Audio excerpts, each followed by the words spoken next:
Liberty back into this game in impressive fashion. Carter now with 13 points, and again, over 9 points scored in the second quarter for Liberty. A team, let's not forget, that averages about 86, the third most in the league.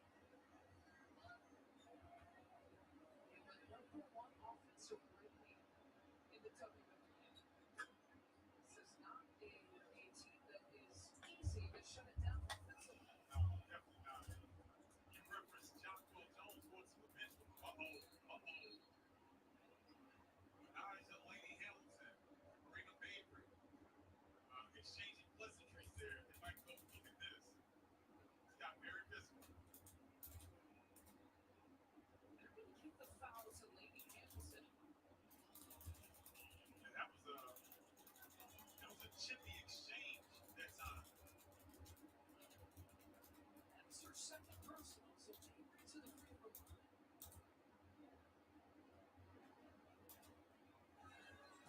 Avery with a 1 3-pointer, now the 1 free throw. Here's a replay of what we're talking about.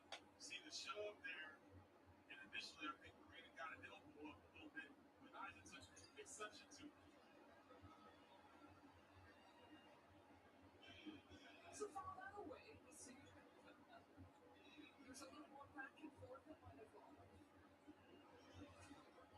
You know what else has changed for the Sky? The level of physicality. They're starting to really put bodies down on the Liberty. And that is one thing that was a strength for them in their May 23rd. But as we talked about against the Liberty, Avery spins. Carter will back it up. Carter's played heavy minutes in the second quarter. Blows past everyone. Ooh, she's got 15 in the game. That's why she's playing heavy minutes. Sky was struggling to score the basketball. She's come in, and that's all changed. It's like the Chennedy Expressway. Here in Chicago. Ebish tries to silence the crowd with a 3-pointer. That's a nice pass out of the post. Nigel was getting double teamed. Good vision that time.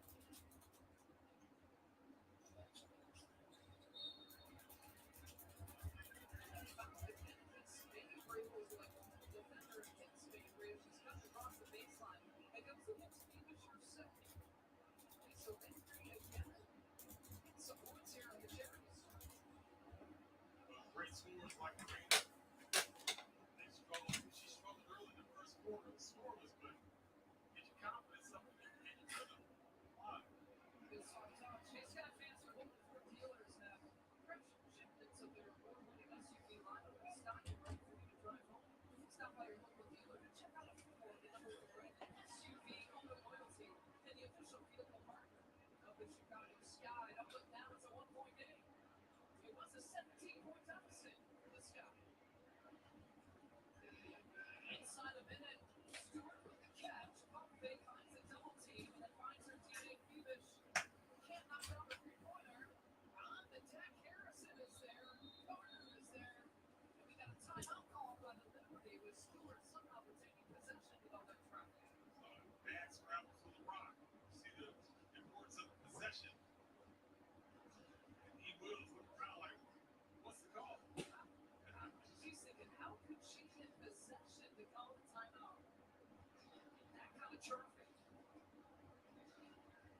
Right to the Chicago Sky. Never say die.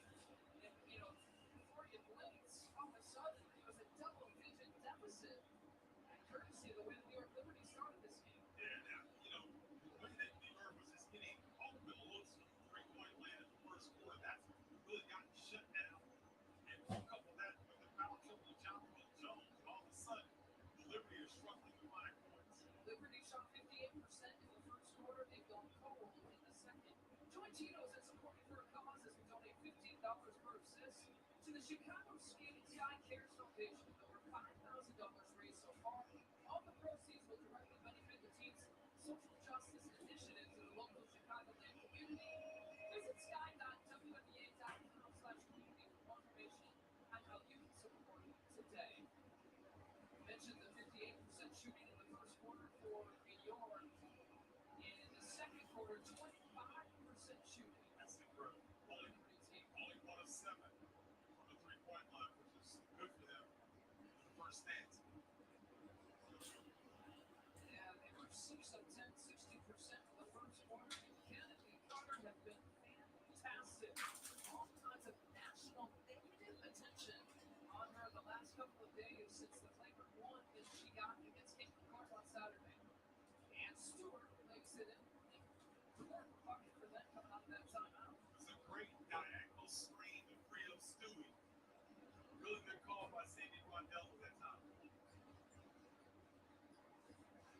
Into the hands of Carter. At one point, she had 9 of the last 10 Sky points. She's got 15 here in the first half. 5 seconds to shoot. Avery uses her Avery muscle. Counted and one. A chance to tie it. That off shoulder. That was nasty. And when you're guarding Breanna, you cannot give her any space. But got that chicken wing in the deep dish. I don't know what the contact was. You got to check her. Is it her birthday? I ain't mad at it. I'm just saying. Ties it at 46. We've seen some Avery magic. How about some Avery muscle? A little bit of both. Now, Final few seconds here of the first half. Shot clock's not in play. Gillespie trying to drive past Carter, has to give it up. Here's Stewart now with 4 seconds to shoot. Contact is made. The ball drops in. And the foul call, and the Sky players are saying review this one. Lindsay Allen now with possibly her third personal. And Teresa Weatherspoon is going to challenge this foul call. let's see watch what happens. When Naja gets pushed. Stewart ran into her own player, Lady Hamilton. Yeah, but I think when Naja got pushed, let's take another look. She's going to get up and watch, right? Oh, no. No.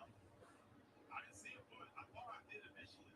She did keep putting Lady Hamilton is down there, but the thing is they called the foul not on the Lady Hamilton push, but on the shot by Stewart. Oh, that's not going to fly. It shouldn't anyway. Go back and look. We've seen some unusual plays here in the first half. And so because of the contact, Lindsay Allen against Lady Hamilton is the one that runs into Stewart. Actually, Harrison is the one who creates the contact initially on Lady Hamilton. Definitely not a clean play. No, it wasn't. And I think, look at Lindsay Allen. A lot of times when you have your hand on an opponent, she's trying to get her balance. I don't think it was a hard push necessarily, but it might come off that way. What kind of first half has it been? Well, it's in that time. You got your ice back to your nose. You see Harrison with the contact there initially. You see right there. But it's a lot of what the commentator kind of official. It's a tough job. It's going to be an interesting call how they figure this out. I'm just glad that Naja got up without injury. That could have been Yeah, that kind of bad. yes. Uh-oh. We got percolator going in the arena. Hey, what better way to just pass the time? Unofficial review. And keep the energy in the building up.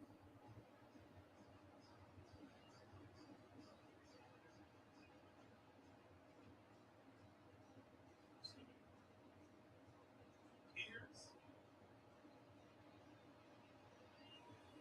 I think this is going to be an unsuccessful challenge here. It's told by the Chicago Sky. Mike Forsberg has still got the headset on. Looking.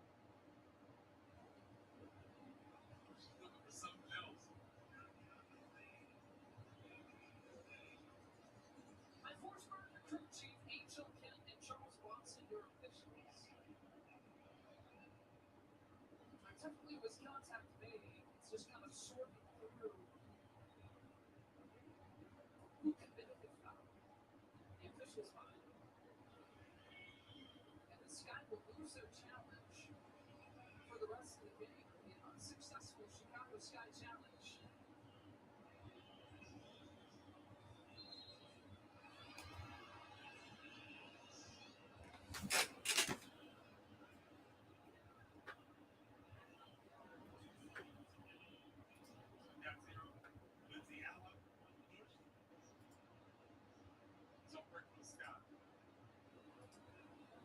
Additionally, the foul call on the Breanna Stewart shot is on the stat monitor, and Lady Hamilton, because he was involved right in the middle of all that contact. She goes to the free throw line.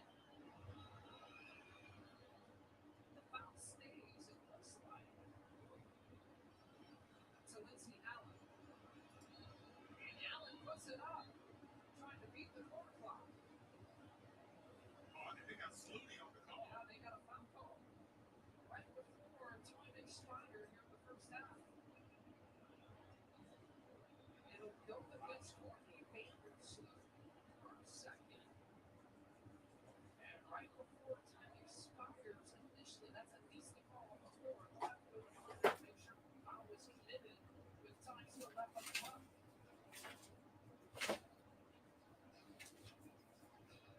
Yeah, I'm going to advocate for a shot clock release. We had the building was full of energy. We had a couple of had to go to the monitor a couple times. There's a push. Oh, my gosh. The contact, it almost looks on the replay. Contact looks like it's out. What do you think? I think all the rules were the official motion that there was contact on the way up. I mean, she got Sluty on the foul on the way up. No, she definitely did, but it's did the contact was the contact made before time expired? I think it was. I think before Lindsay got off the floor. So mine, let's take a look again. Right there is where she, I think, where Mike Forsberg made the initial call. I think it's a pretty good one, actually. And we have to forgive instant replay slow motion. I caught that in real time.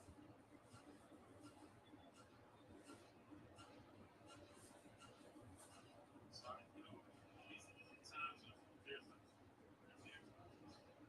like start talking about food, can I get hungry? You know what I mean? And so they carry spot for man, Well, let's not talk about food. Let's talk about one more replay. right? Okay, before that. As Lindsay put together, Lisa, I think that's what watch right. See right there. Courtney has her right arm and then pulls it back and tries to show her hands at the last second. I think there was contact as Lindsay Allen was gathering into her.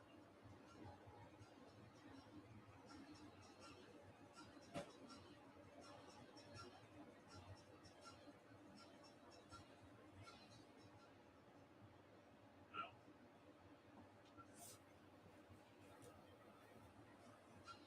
okay, finally got something here.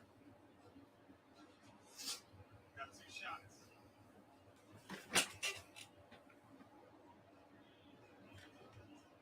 So the foul call is confirmed. And two personal fouls on Sweet Lindsay Allen. Anything?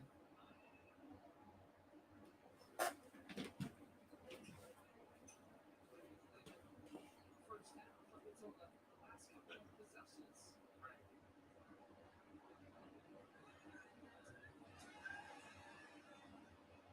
Tell you what, even though Chicago doesn't appear, they're not going to be able to take the lead, they all feel really good about the second unit that came in and provided that offensive spark. Really good about it.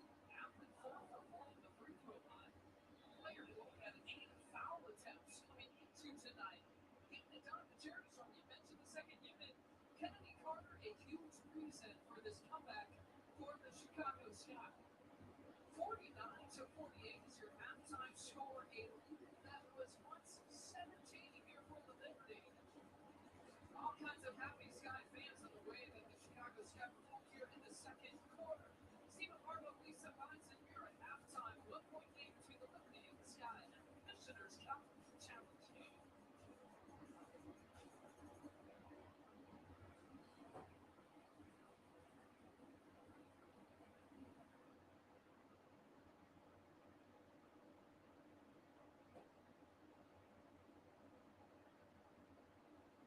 Ladies and gentlemen, basketball fans of all ages, gather around because we got some electrifying news about the WNBA during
playing space.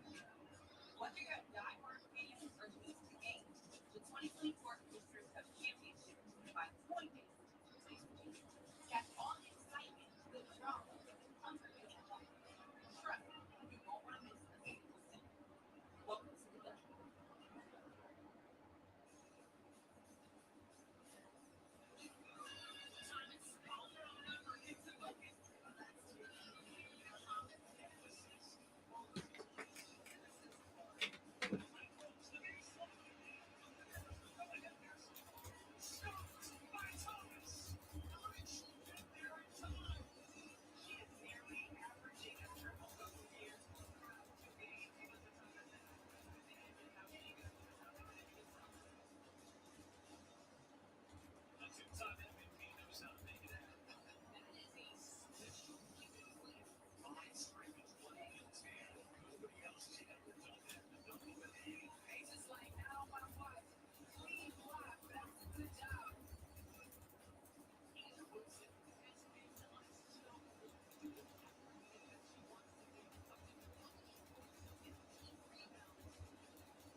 Angel Reese with the steal.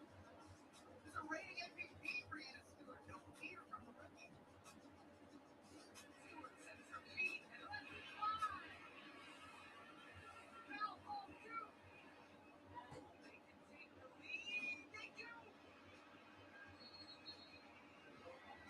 I asked Teresa Weatherspoon if her team reflected her own identity in any way, and she said, oh yeah, they play hard. There's no give up. We're going to recognize that all the time. They play with a lot of energy. They play together. They celebrate each other. The way Chicago has responded to New York taking the lead, it shows a lot. Right? Early on. You see style in their second win.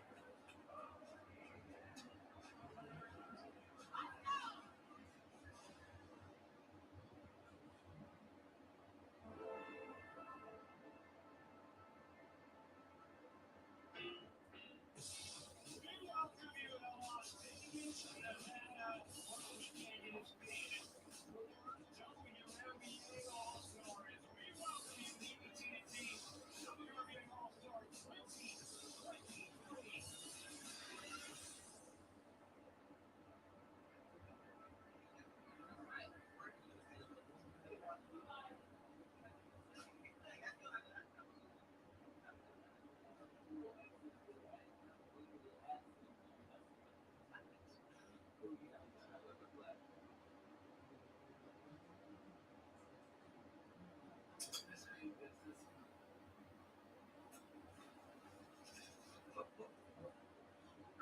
I'm so excited. This is just balancing because I just know that I'm grateful to be where I am and I never want to miss a moment.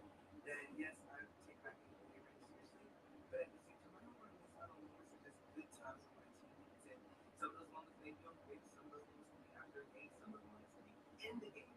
But I just really like pride myself on that because that's what gets me going. My teammates, that camaraderie that we have, that's what keeps me going. So life's too short to kind of just always. I know lots of it, but it's too short. Sometimes you gotta live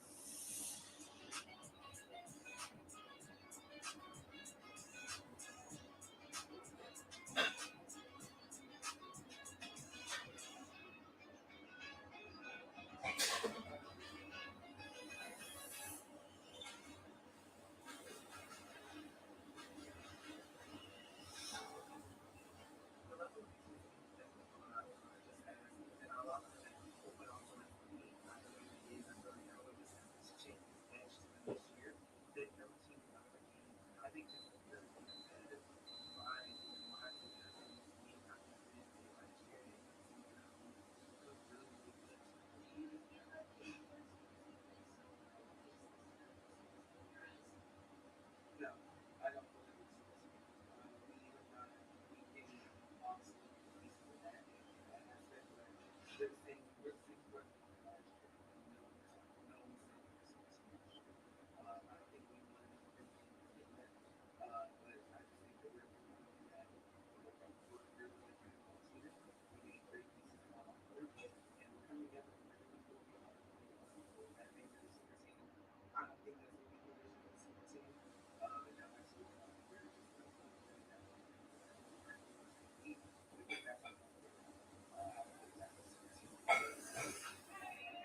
the matchups and the market there is gorgeous. As a basketball fan, player, you live for those moments. So this playoffs, it just feels like playoffs, and I love that. So yeah, I have a lot of fun.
As Angel Reese took the contact, and he's down. She had been right out. Finishing Carter star.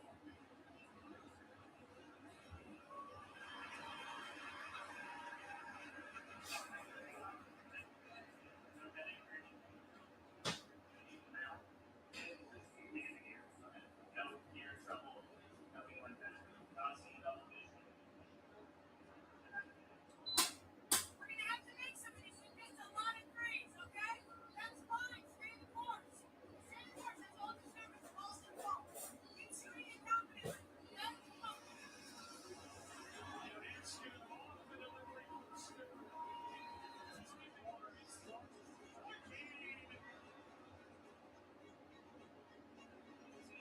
Stewart.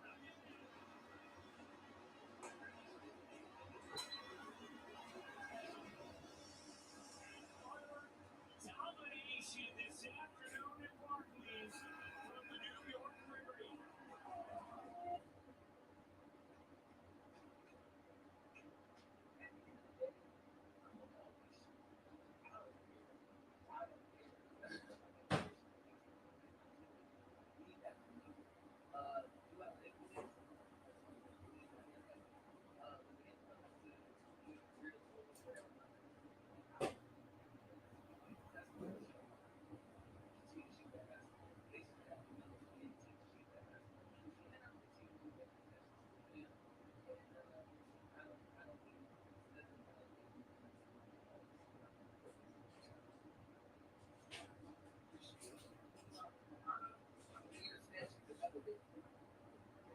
When it's all said and done, I want my name to be in the conversation. I want my name to be that barbershop conversation where you're talking about great team on the WNBA. It's me that's in that conversation. Yes, I'm not doing this. I do this because I love it. This is not a game to me. I take it very seriously, and I'm like, I feel this, that I can be great at that. Why not do it? And if I feel like I'm really able to do it and still provide for my team, we're bringing great things to the franchise. That's a big role of mine. I would love to always have my name in that conversation, but it's hard. We have a lot of elite players that have laid the foundation down for me to be able to do what I'm doing. So I'm grateful to have my name in this conversation for sure.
Reese, by the way. Of course, yeah. We had some cool comments from the crowd, but I know it's like a lot of attention on you when you come back from a game like this, especially when you're a spectator. But what is it like to come back to Chicago these days?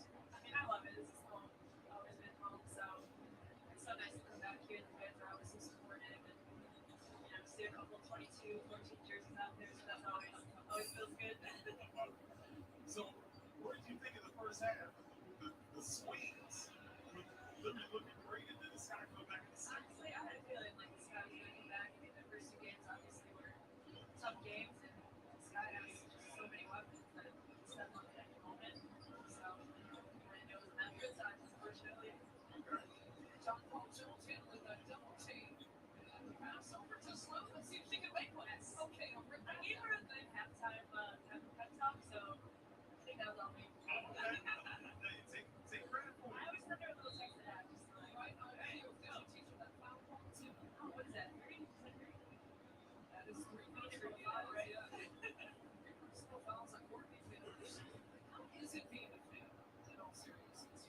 I told her this year, I'm like, I'm gonna calm down. Like, I'm gonna try not to care as much because I'm just like, I get angry like when they lose, you know? So I'm trying to like distance myself a little bit, but it's hard sometimes. I bet. Yeah. It's kind of the spirit doesn't go away, does it? Yeah, and as a fan, you think it's like everything's so easy. It's like just 2 minutes. It's not that hard, but obviously I know as a player, it's hard to do those things. So that's who was looking for the contact there. Having said that, Ali, I know a lot of NBA fans think of goals off the mark. Rebound for Reese, we're wondering, have we seen the last of him? Are you going to be a fan now? I don't know. I mean, it's hard, obviously, to close the door 100%. So I still have it open a little bit, but pretty soon I'll know for sure. So no official retirement. Not yet. Decision. Not yet. Good. Leave the possibility of seeing you again on the court. That would be great to see. Yeah. No pressure, though. There's nothing like it, that's for sure. That's right. That's right. Yeah. Avery ties it up at 53. Earlier bucket gave the Sky the lead for the first time. Allie, I wanted to ask you, how long did it take for your body to recover from the toll that you put on it throughout your career? Honestly, I would say like, I don't know, maybe a month or so. Kind of stopped feeling like those aches and pains that we felt every single day. Like now, I don't feel it as much, so you kind of forget like the grind, but watching obviously it's physicality and kind of reminds me, I was like, dang, did I used to do that? Like, was that physical? Yes, you were. So, I mean, obviously it's a lot different than that. Playing every day to work out every day, but it's not the same. But physicality favor is whistle for their second person. So much talk about the attention of shirts. It's probably fun for you, right, to watch the league and those violent football, the women's basketball, and something becoming involved in the rest of the WNBA this summer. Yeah, I mean, definitely. It's something new every day, obviously. It's exciting. I mean, turn on ESPN today and you see the WNBA. It's something that people are constantly talking about, and it's cool, So I worked for so long, and to see it happening is really enjoyable to watch. Say what, New York trying to reestablish themselves here in this third quarter. That's two for 3. See, with that first one, that first 3-pointer of the game hasn't hit one since. You know about the ebbs and flows of the shooting. And as you can go through the game as a shooter, not even you can watch Breanna probably more now than yeah, for sure. And a lot of people, how do you describe how her game sort of has evolved? I think this year she's really trying to go to the basket a lot more. She always had a floater, but I think she's using it a little bit more. And when on cue, she gets the three. Yeah, she's finding that balance of obviously shooting a lot of threes, but getting into higher percentage shots sometimes. And that's kind of cool to watch to see that aspect of her game this year. But she can shoot it like one of the best things I've ever seen. So it's fun to watch her get hot. Boy, she took a little chicken wing, diving the shields, though, diving it downhill. Yeah, that's the first points for the time. 58-55. Largest lead at 17 by the Liberty in the first half. Here comes Stewart, lays it up off the glass for 2. So, Allie, I want to always ask you this because I thought you were really great with your teammates on the floor, and you read the game so well, like 2 or 3 plays ahead. Are you interested in coaching? for sure. I always want to like stay close to the game. I enjoy it so much, and that's kind of what I know the most in this life. So I enjoy the player development side. I got to do that for the last couple of years, just helping her get better, just kind of breaking down her game.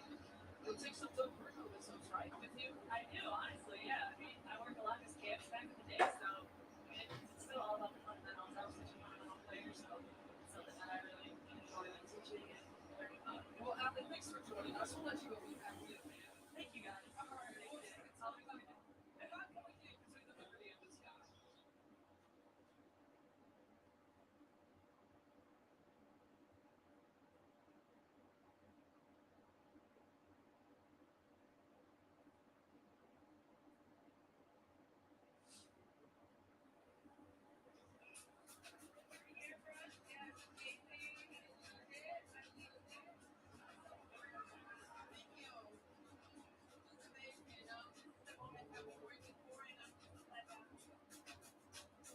With the third pick in the 2024 WNBA draft, the Chicago Sky select Camilla Cardoso.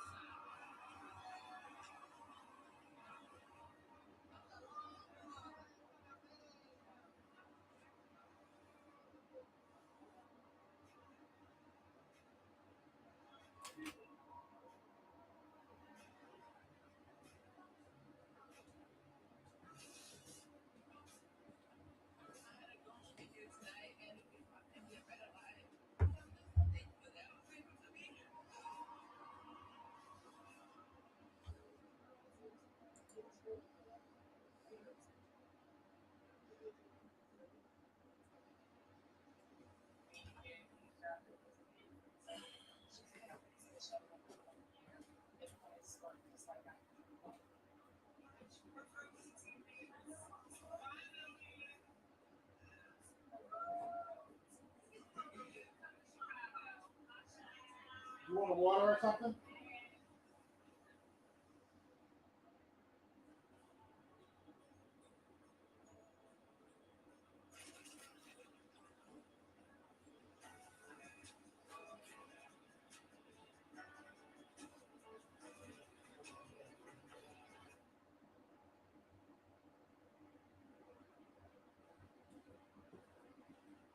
All right, in the third quarter, the outscored the Sky. Now the Blue set to take the 5-point edge. But it has been entertaining. From the second quarter on, this one is two teams. It's been a nice matchup here. And the Sky got themselves back into this game. Hoping they can put a little bit more pressure on Liberty here. Take the lead. Good hard take from Angel Reese. That's good recognition. Will Jones with 3 fouls. What's going on, good people? Let me see here. Sorry about that. I had to take care of some stuff at his house, but still a good game. New York was in Chicago's behind earlier, and Chicago's just battled back. And right at halftime, I guess it was a one possession game. They got up by 5, and Chicago's brought it back to 3. So back and forth game. I tell you what, the player of the week, Chennedy Carter, after all the trouble with the Caitlin Clark foul and all that kind of stuff, she's been playing well so far. And I'm gonna jump into box scores in a minute. Ooh, good steal by UNESCO.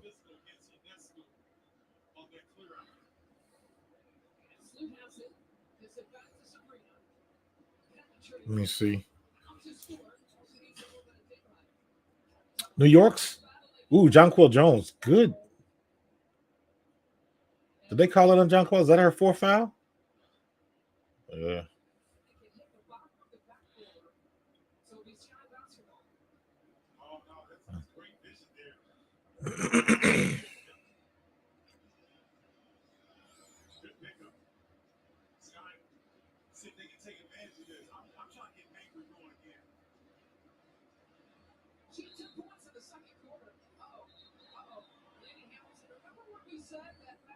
Mabry, man, I went back for a little bit like a couple seasons ago, and Mabry, she a troublemaker. She'll get in your grill. She'll definitely get in your grill. I don't know how much common damage she did. Boy, these two, they have been exchanging all kind of stuff. And I love Breanna because she is one of the best lobbyers in the Hmm. WNBA. Well, the foul to Lady Hamilton, we know that for sure. They're on the monitor to see if anything else is going on. And then the follow through right there, and then the push. Why did I not get? Come on now. So, Copy link. ladies and There we gentlemen, go. get your popcorn and drinks because we might be here for a while. And remember, Jump in chat. What's up, Brad? it was a back and forth, a push and a shove that had developed in the first half. Lady Hamilton is a prideful defender. And that's not a negative thing. It's a positive connotation. She takes pride in trying to stop her opponent. And Mabry, she understands, is an offensive Still sky. So those 3-point game. have really been What's going on? Charles Taylor in the building. C Man, Betty R. right there by Lady. The push, Yeah. and then the up in the head. Carter looks explosive, man. So Carter was looking damn explosive, man. It was like for a minute they couldn't stop her. And she's this out. what does she have off the bench? What do you think of a double tap? She got 15 points. She's her and Mabry are leading scorers for Chicago, and Carter's coming off the bench. If she can control her attitude and her temper, she's gonna be a problem. And I mean that in a good way.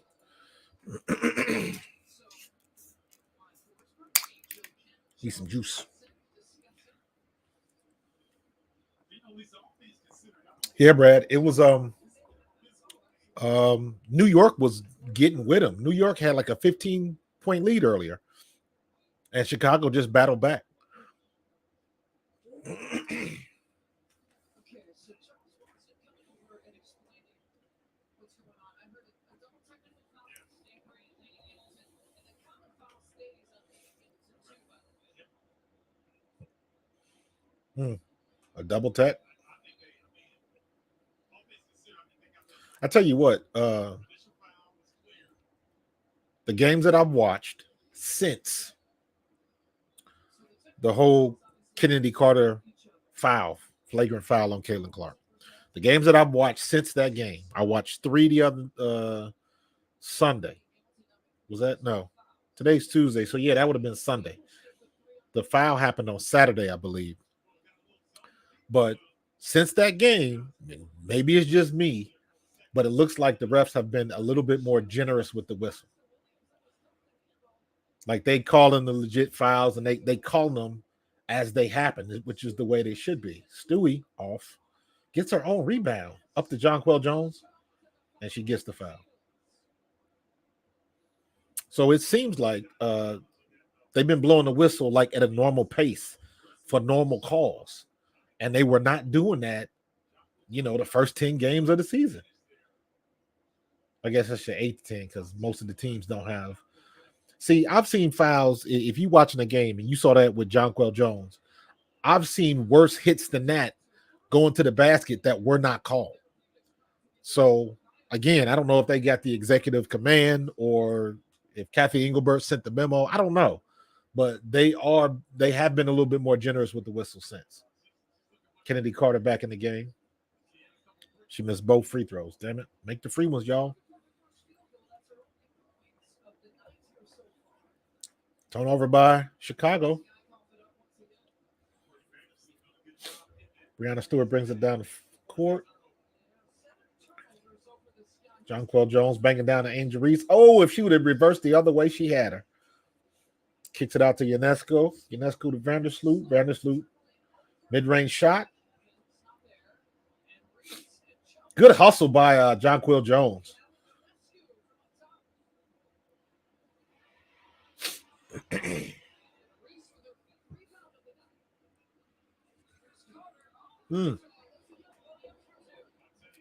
Good penetration and dish by Carter, man. I'm telling you, man, if Carter can keep her nose clean, she is a problem.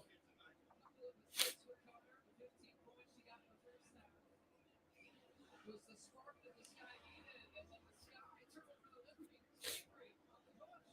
But the reinforcements, New Evans was there. Man, it's just a turnover fest right now. They can't seem to score a basket. They went back and forth like twice each. No points out of it. It's still 61 to 59. The Scoundrels took the first meeting, 23rd against the Liberty. Hit a second one here at home, and Reese Gets the foul on Jonquel Jones. That was smart. That's her fifth. Yes, number 4, because the other one was not a foul. That was when the ball went out of bounds. Hit the bottom of the rim.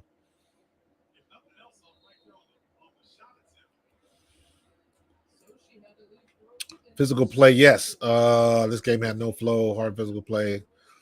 I wouldn't say the game didn't have no flow. I just think New York had all of the flow. New York was spreading the ball around, and they were dropping their shots. They were hitting their shots. And like I said, Chicago just battled back. So New York went a little cold, and Chicago just kept battling back. Cardoso had a couple blocks. Cardoso played some quality minutes in the first half. So is Angel Reese. And I told you before, man, Angel Reese knows her role.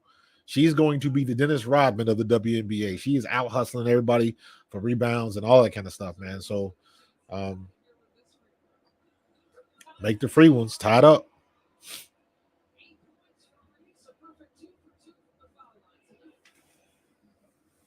Breanna Stewart bringing it down the court.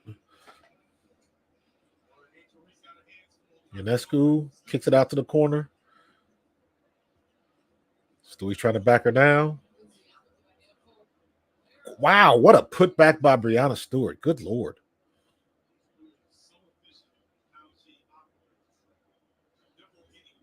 I tell you what, man, what I see in New York that I don't see like in Indiana, when New York shoots the ball, they got people to set up for an offensive rebound. Chennedy Carter doesn't fall. Angel Reese, another rebound. Chennedy Carter gets it again. Nothing. Chennedy Carter's down. She hit the floor pretty hard.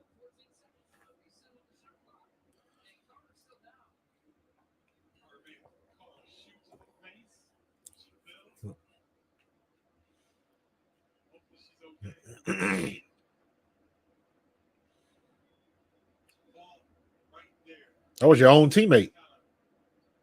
You all right? Get up.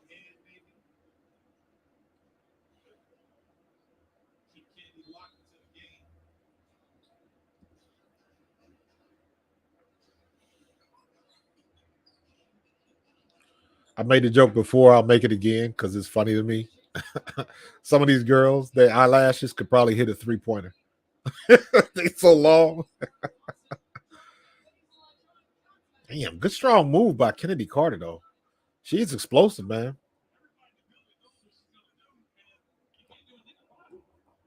Somebody got to match her speed.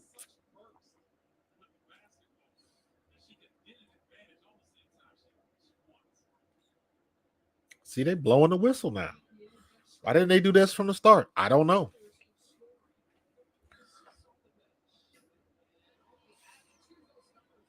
You got to get the league pass, John, is the if you go to WNBA.com and just subscribe to their league pass. It's just the game is being broadcast through the WNBA website. That's all. It was $40, bro.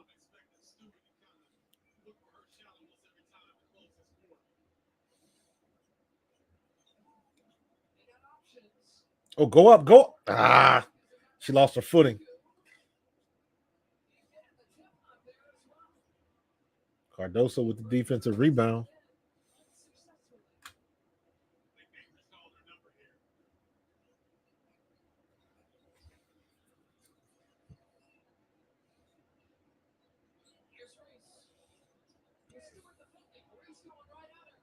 Off.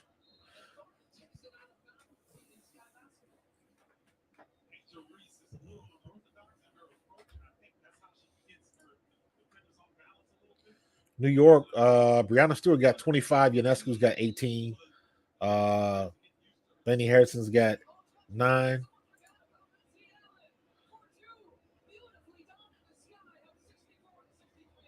Chicago takes the lead for the first time.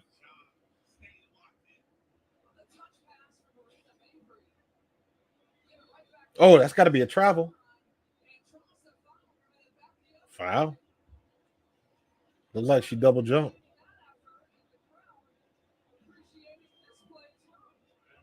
That was a good play right there. Good inbound play. Tap back right to the inbounder, right under the basket, open, and she sinks it. She sinks it. Sunks it. I have it. It says it's on the U. I don't know. I don't know. I'm on the WNBA website, and that's exactly what I'm watching it on.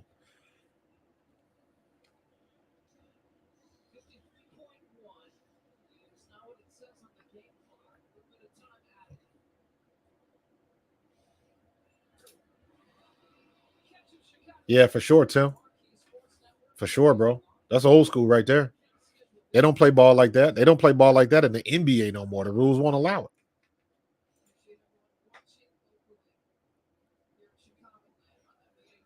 I'll tell you what, man. It's interesting and it's funny with everything that happened this past weekend. How everybody in the mainstream media got something to say now about the WNBA. And I'm like, listen, if you're trying to jump in the conversation about Caitlin Clark and what happened, and you still calling Chennedy Carter Chennedy, I'm like, yeah, that ain't happening. That is not happening. You need to do better because you're not following the league or you're not following the story. You're just trying to get your clicks in. Chennedy Carter, come on, for real.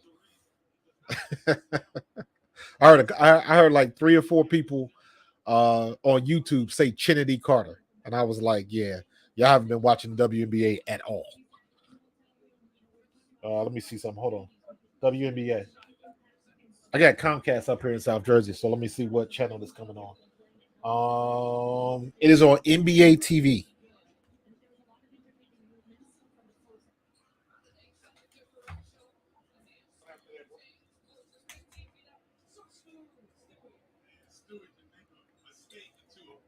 Breanna Stewart, man.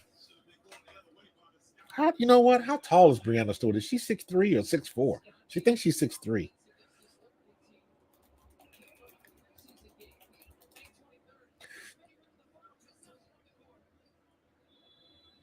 Yeah, she's 6'4".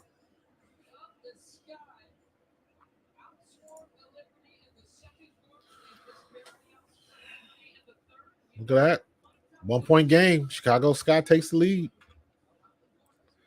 Yeah, NBA TV nationally, man. I got it. I see it. But I got it on my computer so I don't have to be doing like this because my TV's up here. I don't have to rubberneck. I did that one time during the Eagles game, and my neck hurt the worst.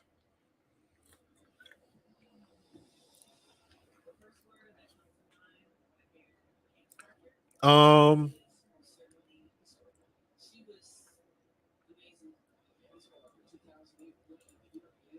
that's I get it because you guys have heard me. I've had my criticisms of Aaliyah Boston. I think that might be specifically because Caitlin Clark got hip checked and nobody bothered to go get in Chennedy Carter's face. But Monica McNutt said something that I agree with. If you heard Monica McNutt on Stephen A. Smith show, then she went on Uncle Ocho that night. She made some good points. And one of the points she said, and I agree with, is that you don't just become an enforcer. If that's not your personality, you're not going to do it. So, and I think I mentioned that before. You guys have heard me talking about know your personnel. And I told you that story, when I was coaching my football team and I had the kid that was the biggest, strongest, but he was a sweet kid. So I can't tell him to go take the quarterback's head off. And then I had one of the smallest kids on the team that was like a pit bull. And he was my Mike linebacker. So you got to know your temperament. You got to know the personalities of your teammates. And if Aaliyah Boston, all 6'5" of her, is not that person, and she ain't about that life, she is not going to be an enforcer.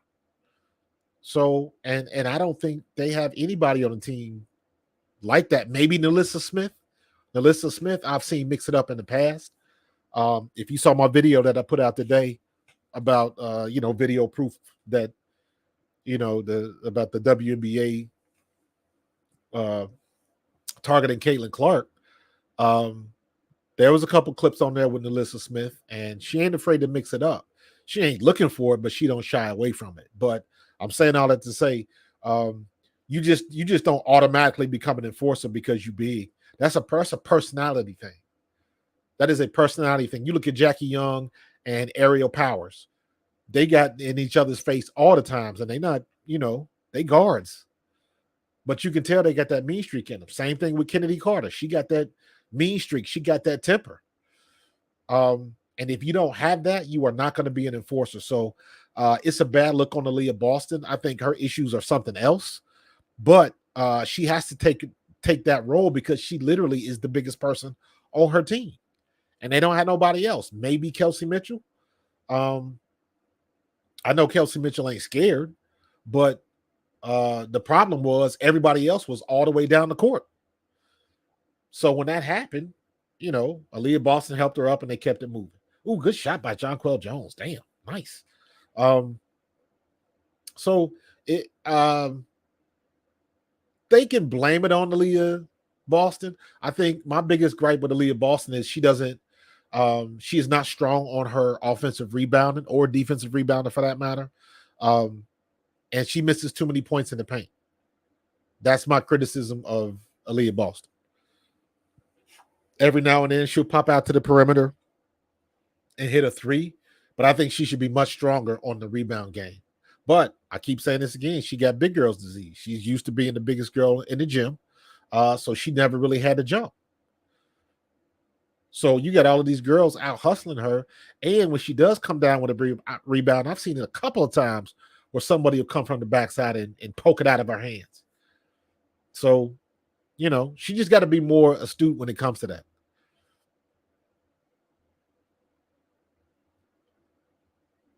Brad, 100%, bro. You are correct. You are correct. It doesn't seem like that now because that should have been a foul on Breanna Stewart, but it doesn't seem like because now this new crop of rookies, they still getting their NIL checks, they still getting social media checks. So that eases the blow a little bit, but you are correct. You make 78 and some change a year and you get fined $1,000, that hurts. That hurts. You're not in the NFL or the NBA where they can fine you 10 grand and you don't bat an eye. These girls ain't making that type of money. And let me be honest with you. I think that in and of itself is part of the reason there is a little bit of resentment and stuff like that to this new crop of rookies. So, good pass. Was that Ionescu? Or was that Stewart? Yeah, that was Breanna Stewart with the assist. Great pass by Breanna Stewart. So yeah, I don't think with the money that these new women are making, the veterans, they don't make that money because that didn't exist when they was in school. NIL, I don't think was a thing when Breanna Stewart was at UConn, or Breanna Stewart would be a multimillionaire by now, easily. 4 national championships. Breanna Stewart would have been making money hand over fist. What's up, Cody K? So, but the other side of that is, they got to ride this wave and just play ball. Just play ball. You're gonna get some heated exchanges. You're gonna get into some scuffles. That happens in any sport. But at the end of the day, just play ball. The reason why the Chennedy Carter thing got blown up the way that it did because it was a cheap shot. That's it. That's the only reason it got blown up, because it was a cheap shot. Ooh, good move. Good move. New York trying to extend the lead again. You talking about a 7-point game, 8-point game. Yeah, Mark. They're getting hot again. Liberty, they cooled off in that third period, so they putting the pressure back on now. Damn, this is a 10-0 run in the fourth. Good Lord. I'm just not paying attention. Good steal by Laney Hamilton.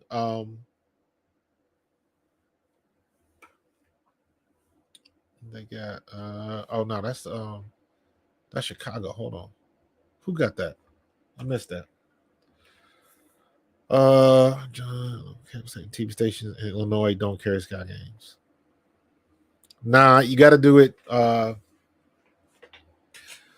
They caught a lot of bad flack for that. Remember in the beginning in the preseason, they had the Indiana game, but they didn't have the Chicago game, and the girls streamed it. Oh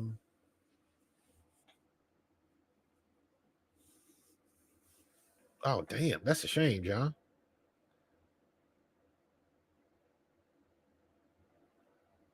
You in Illinois and you can't see the Sky games on the league pass. That's shoddy.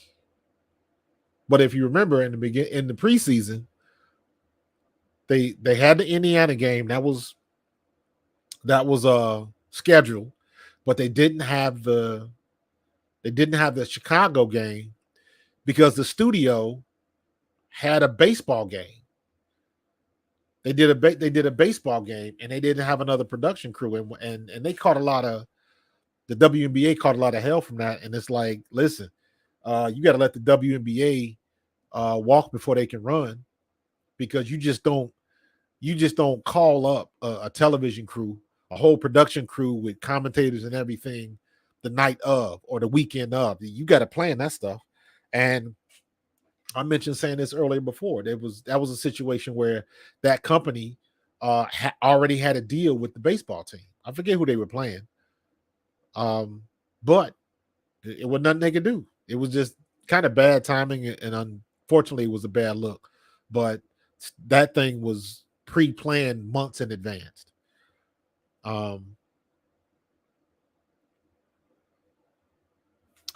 Listen, man, Bow, that happens in every sport, man. That happens in every sport. You know what? I'm working on a video now where I compare Caitlin Clark to Tiger Woods, because they're in the same situation. And I'm not talking about don't look at the talent. I mean, Caitlin Clark is talented, but she's nowhere near what Tiger Woods was at the same age. You know what I'm saying? So, but if you remember, Tiger Woods started a boom with young black golfers. You got to remember that when Tiger Woods came out. I remember I played golf, but I was playing golf because the NFL, that's what we did on our off days. Everybody went to the golf course or whatever. I'm trying to hang with the vets. The vets went to play golf. I went to play golf. Then when I, going into my second year in the league, my apartment was right off a golf course and they let us play for free. And I was playing 36 holes a day, 2 and 3 times a week. So that's what we did. But my point in all of this was when Tiger Woods came on the scene, there was still not a lot of blacks playing golf, especially young blacks, because the only person of color you saw on the PGA was Calvin Peete. That's it. That was the only black man I ever remember seeing was Calvin Peete. And then when Tiger came on the scene, you just had a wave of this. And just like Caitlin Clark, at that time, people got sick of answering questions about Tiger Woods because he was playing on a tour. And before he won his first tournament, you got a guy that wins a tournament. Oh my God, Sabrina Ionescu. Holy cow. Did you see that shot? Yeah, she had to laugh at that one. She chucked up a Hail Mary. They up by 10 now. New York's up by 10, 78-68. But Tiger Woods, he was playing good golf. He hadn't won his first tournament yet. But what they would do was whoever they got a hold of, you could have got a guy that finished in the top 5 for the first time in a major, and they asking him about Tiger Woods. So people got annoyed, and I think that's the same situation with Caitlin Clark right now. She is the face. Tiger Woods was the face of golf for a minute, and people weren't ready to accept that. Caitlin Clark is in the same boat. She's the face of the WNBA right now. She's not the best player. She's just the most recognizable personality in the game. And a lot of people out of these vets don't like it. Because you guys have heard me say that before. Caitlin Clark ain't better than Asia Wilson or Sabrina or Stewart or Chennedy Carter.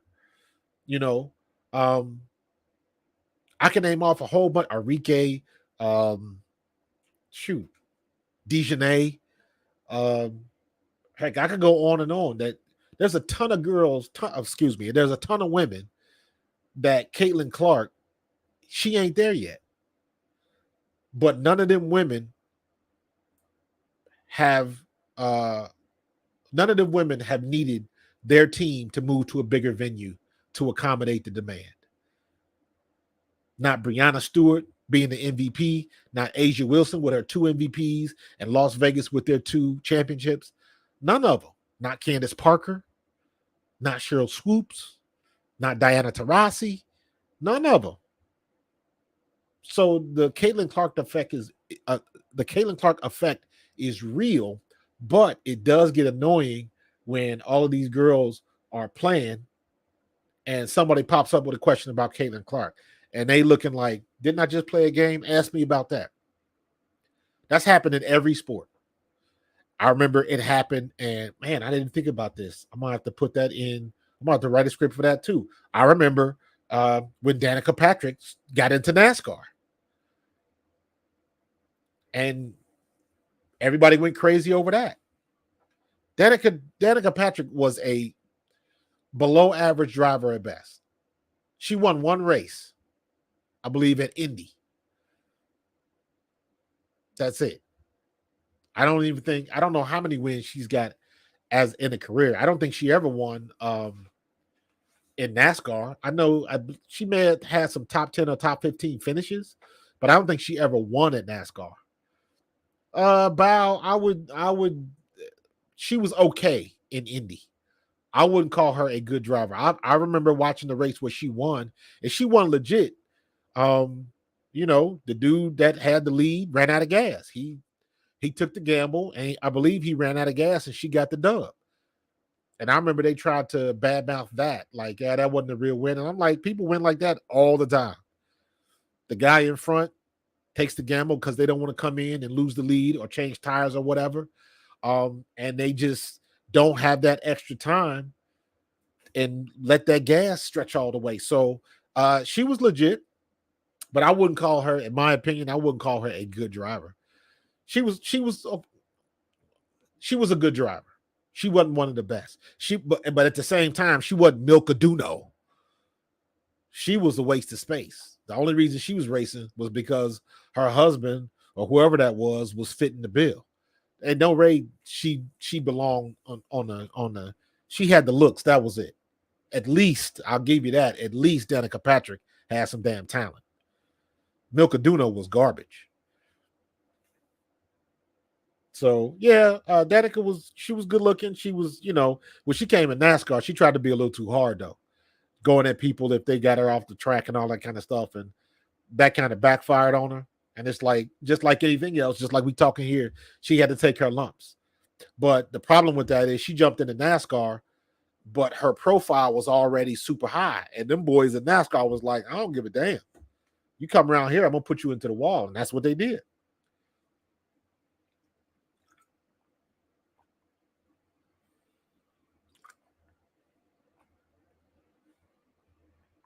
Ooh, good block.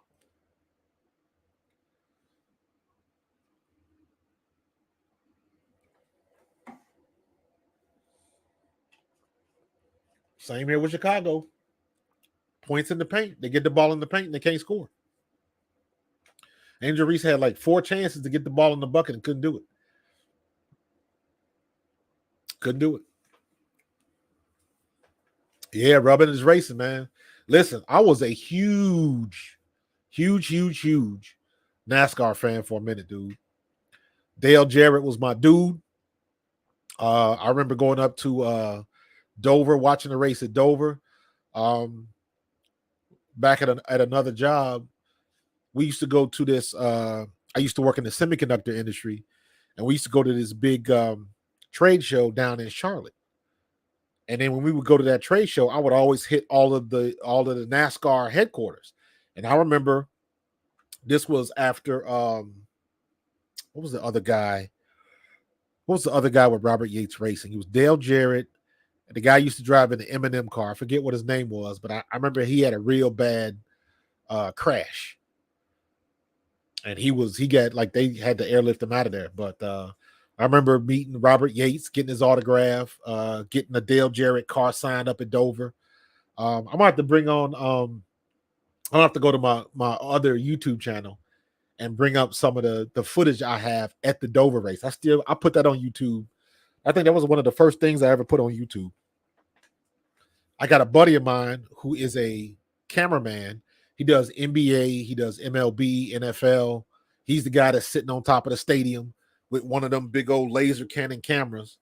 Like he does that.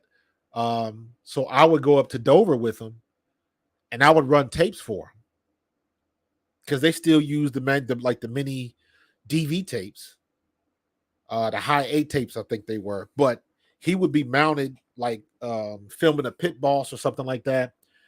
And I would check in with him like every 45 minutes. And he would let me know if he needed a tape. I would go get him a tape.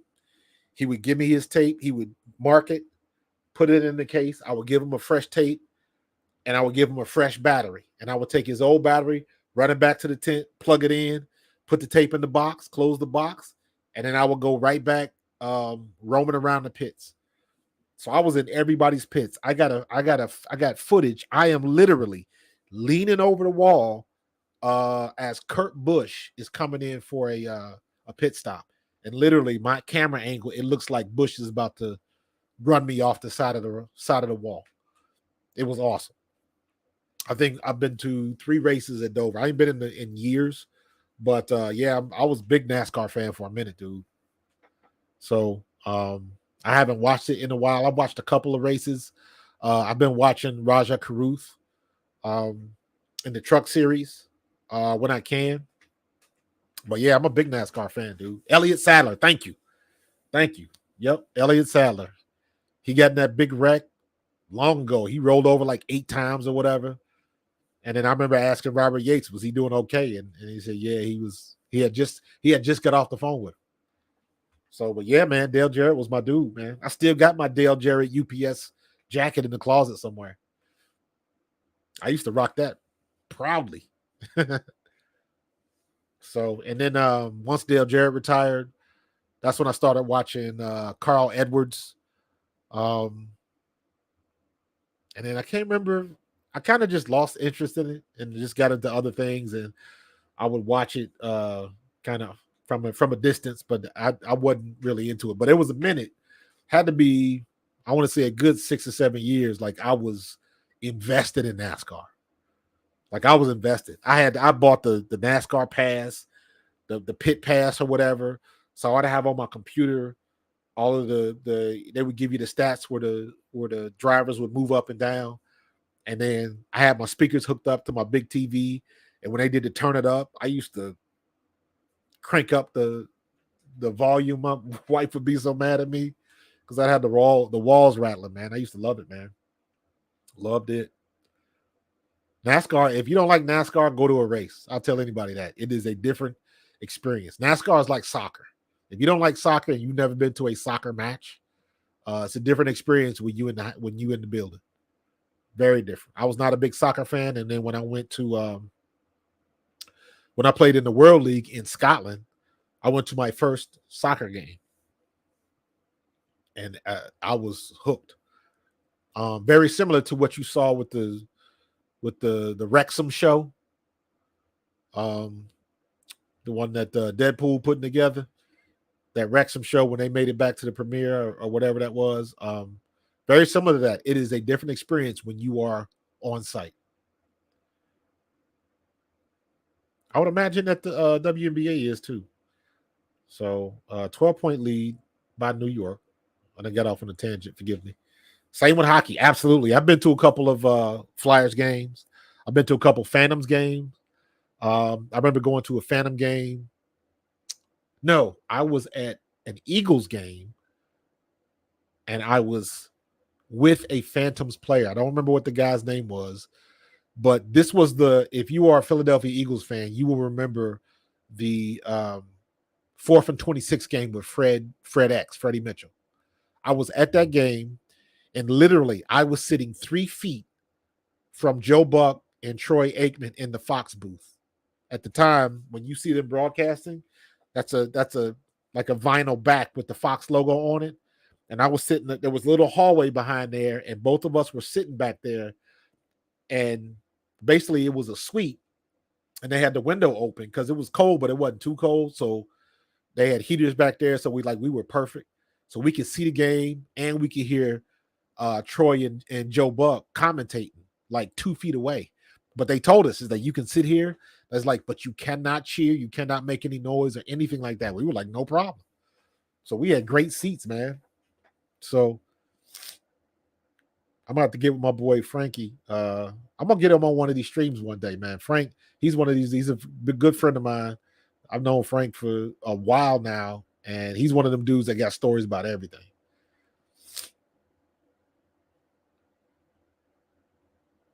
$10-point lead. You got a minute left in the fourth, so it looks like, barring anything crazy from happening, New York's gonna take this win. Did John Quell just foul out? Or is that her 5th foul? Yeah, they a little bit. They blowing that whistle today. Chennedy Carter had a good game today. Chennedy Carter got 16. She leading Chicago in scoring. But you can't. I mean, Breanna Stewart got 31, bro. You can't mess with Stewie. She on a whole nother level. And Ionescu. My 3 favorite players right now in the WNBA are Arike Ogunbowale, Jewel Lloyd, and Sabrina Ionescu. Those are my 3 favorite players right now. So I try to make a point to watch them. They're running out the clock. It's a wrap. All right, we about to go in the post game, man. Breanna Stewart, 33 on the night.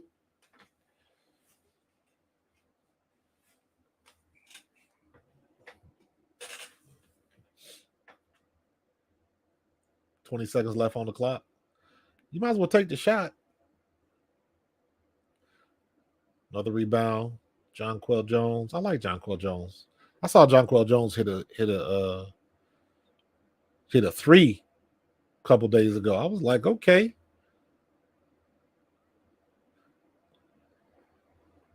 Oh my goodness.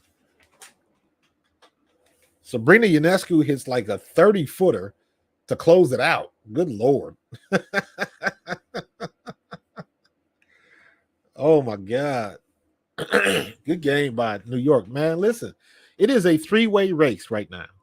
It is New York. It is going to come down between New York and Connecticut, because Connecticut is on the roll right now.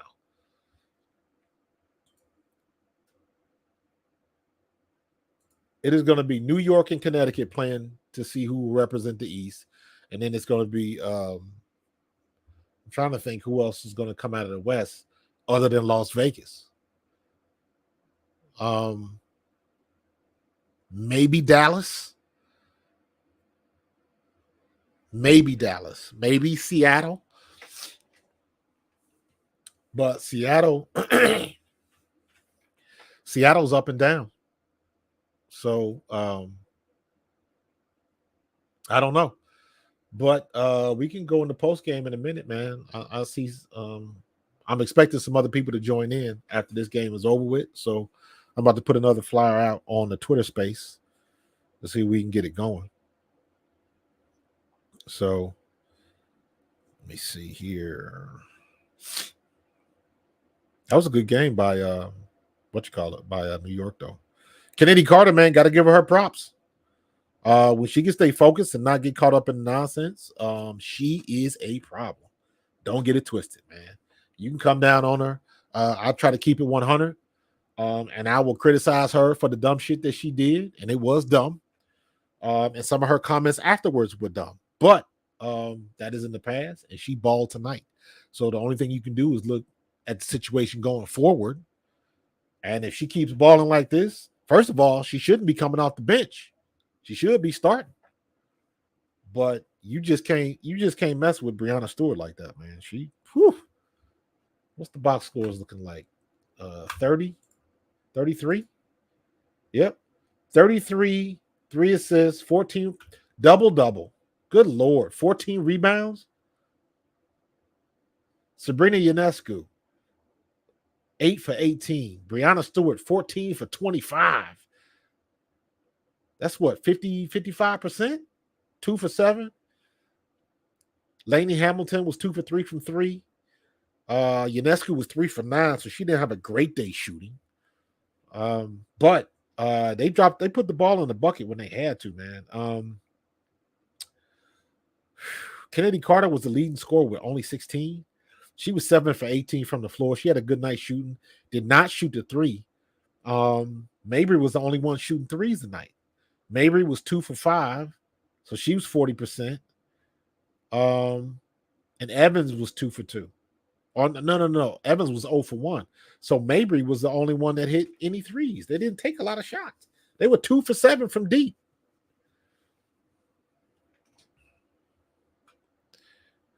You get called to the movie couch. All right, dude. Appreciate you, John.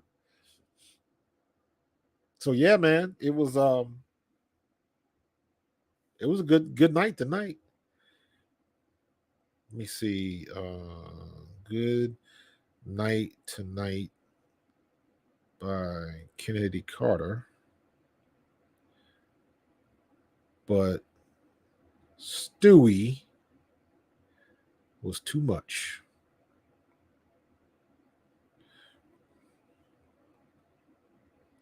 Post game is live now. Exclamation point, fire signal. And I will give the link. And I will can't do that. Dang it. I want to put the thumbnail. Let me do this. Yep. Do that. Do it the easy way. We can do it the easy way or the easy way, like they used to say. So I'm going to do it the easy way. So we got that. Stop that in there. Bam. We'll do this. We'll say link. 1, 2. Bam. There we go. Hopefully we can get some more people in. That's what's up. So yeah, man, that's a good game. Good game. But damn, New York 7-2. Chicago was 3-4. And I believe Connecticut is still undefeated.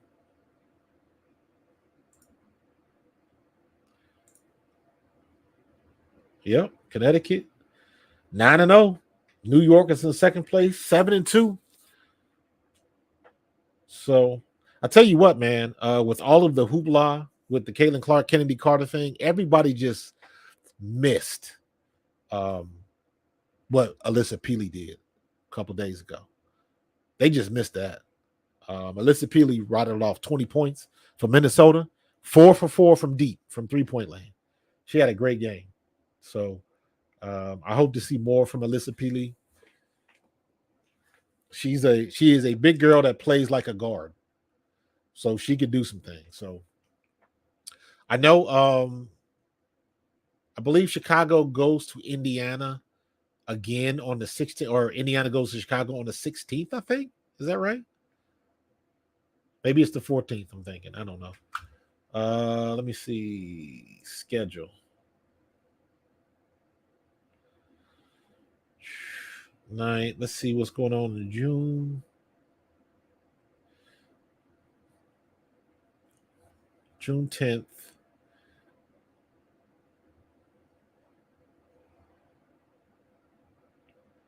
We go down to Atlanta. Chicago. I could have swore it was the 16th. June 16th. Chicago Sky at Indiana Fever. There we go. So that'll be a rematch. And then hopefully by then, all of the hoopla with the Chennedy Carter and Caitlin Clark thing will have died down. But somebody gonna bring it up again, so it's coming back. So we'll see.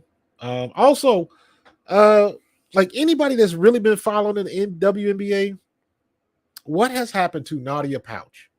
Nadia was, I believe, the 12th pick by Atlanta. She's the young girl from Australia. I have not seen her on the bench at all.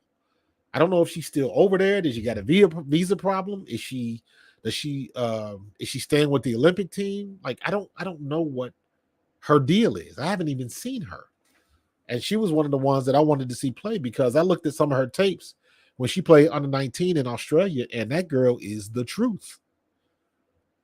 But I haven't seen her.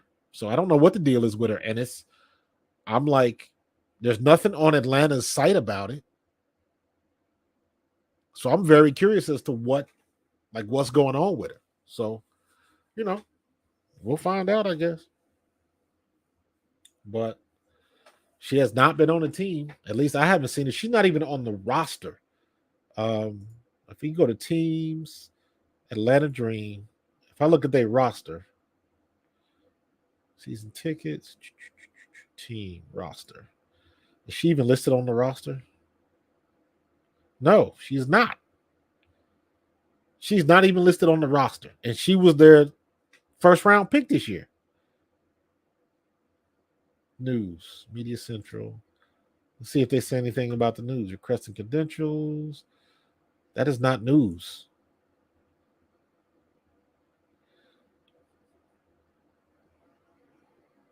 Ryan Howard, Teen Charles, blah, blah, blah, blah, blah.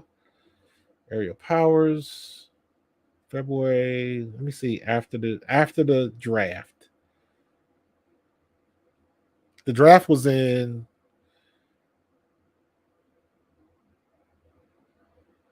Haley Jones. I'm trying to see when the draft was. April Guardian. Yeah, I don't. And this is on their website. I don't see anything about this girl. Nothing.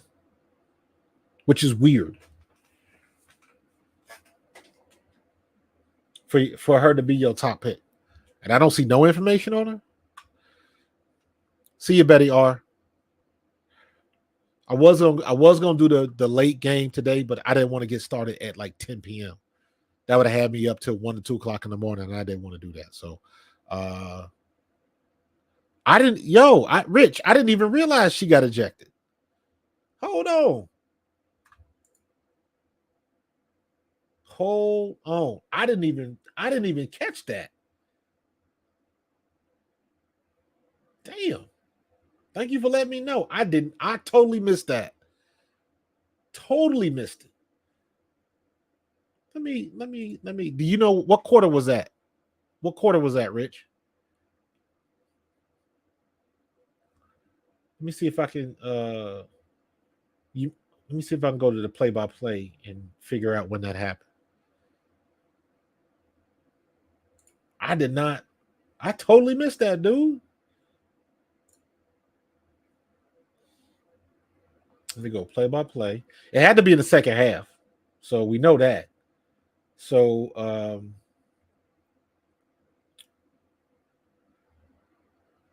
Lord have mercy. Their website is hot garbage sometimes. The page you're looking for is unfamiliar. What are they updating the page? What the hell? Good grief.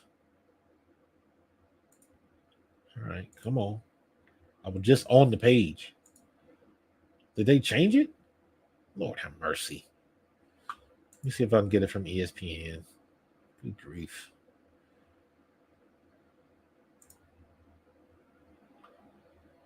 I totally missed that. All right, hold on. Drew, Liberty Sky, Gamecast. Had to be, it's either third or fourth quarter, and she was in the third quarter. So nope. So let's go to play-by-play, and let's go third quarter. Mabry ejected, fourth fouled out. That was in the fourth.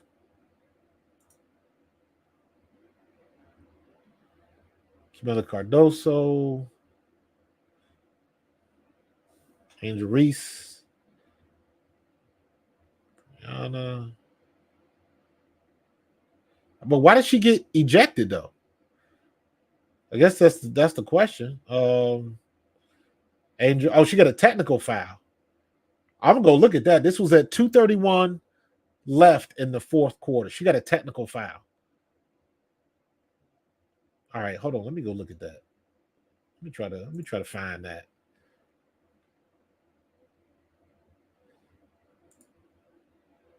Let's see if I can, because usually they have the replay up relatively soon. Or, dang it, schedule. So that should be.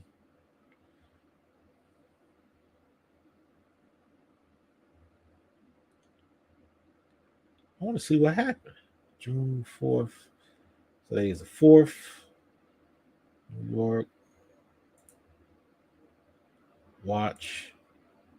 Okay, so you can go back to the league pass, and you can, at least it's bringing it up. But when I click the play button, ain't nothing happening. It's just spinning. So maybe it's still processing because the game just ended. The last 3 minutes. Yeah, it was 2:41 left in the game. I don't know what happened. She probably missed 10 layups. Probably. Listen, she trying to play this villain role, and I hope it don't bite her in the butt, because she's very vocal about that. I agree with her 100%. She is, in my opinion, and I've said as much, she is part of the reason why this thing happened. And I've said this before. Again, you can check out my videos. Caitlin Clark and Angel Reese were the catalyst for this wave. The last two NCAA seasons, they were the catalyst. All of that stuff, that's what started it. That's when people started paying attention. At least it was for me. I was pulling for LSU to win the title, and they did. And then, that happened. And then the next year, I was right back there. Iowa got right back to the national championship game. But South Carolina was just a force. Wasn't nobody beating South Carolina. Matter of fact, when LSU won, a lot of people believe South Carolina got cheated out of that game. They believe South Carolina should win back-to-back, but that was when Dawn Staley came out and who apparently a reporter said something grimy about the girls, and she wasn't happy about it. I remember that. So something was going on. So yeah, so she, Jemima, she's trying to play that. Angel Reese is trying to play that villain role. She said as much. And again, I just hope it doesn't bite her in the butt, because you see the groundswell of vitriol and the social media crush when there's a story and there's something that people want to talk about. People go nuts with it. And the worst thing, and I said this, I'm gonna find that video and I'm gonna play it on this stream, because I said, Caitlin Clark is bringing all of the eyes to the WNBA, and with that comes a lot of problems. And I'm not sure that the WNBA is ready for those problems, because they ain't gonna like them, because they're gonna have to play a little bit of politics, and you're gonna have to play it up, and that's exactly what's going down. That's exactly what's happening. Are they attacking Caitlin Clark only when she has the ball? And that's what they're supposed to do. But for people to think there's a vendetta or they got it out for Caitlin Clark, it's not that simple. Any rookie that comes in with any type of following behind them, they automatically get the target on their back. It's automatic. You look at Tiger Woods, You look at LeBron James. You look at Michael Jordan. You look at, we were just talking about Danica Patrick. You know what? Here's another NASCAR example. You look at Kyle Busch, Kurt Busch's little brother. When Kyle Busch came on the scene, didn't nobody like him. People still don't like him now because it seems like they gave it to him because he had his brother's name, but he showed up and he made his own name for himself. But you got the same dynamics. You got a young player that's getting all of the attention, and a lot of people don't like that. It's the same way. It was the same way in the NFL. I've got experiences. When I was a rookie, free agent running back with the Philadelphia Eagles. You had Saran Stacy, who was like a second or a third round pick. And then you had Tony Brooks from Notre Dame, who was like a third or a fourth round pick, I believe. From big schools. I'm from 1AA, Eastern Kentucky, all-time leading rusher, did some things, and is trying to make the most of my opportunity. And then right beside me was Vaughn Hebron from Virginia Tech, another undrafted free agent. We were two undrafted free agents at the same position, and we both made the team. That never happens. And we did it. But you got to understand, and the point I'm trying to make is some of the stuff that like the dudes would do, you got to remember you coming in trying to take somebody's job. You got somebody at the time that's making $600,000-$700,000 a year. They don't want to lose that job. They don't want to lose them checks. And you got some rookie coming in here fresh out of college that's trying to take your spot. Literally, that's trying to take food off your table and money out of your bank. I am trying to take your job. And a lot of people forget that fact when you're talking about professional sports. So you do get a little envy and you do get a little annoyed when you got somebody that comes in and they're getting all of the attention. And it's like, you ain't even been here long enough to do anything.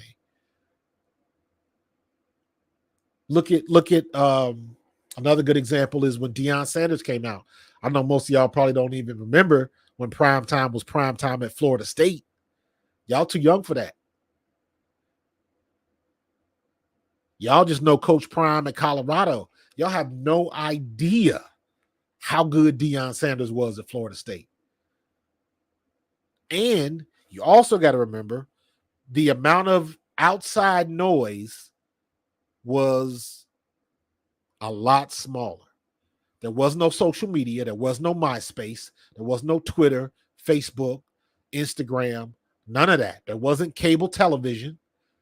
There wasn't digital. There wasn't YouTube. None of this stuff existed. It was ABC, NBC, CBS, ESPN. That was it. And ESPN hadn't hit yet.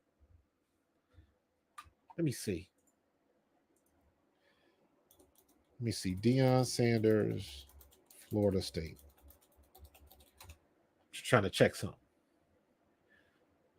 Deion Sanders.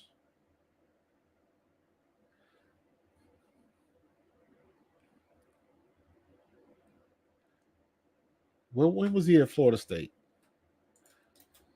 Wikipedia. If you get a chance, look up Deion Sanders at Florida State on YouTube and watch the highlights. He was incredible.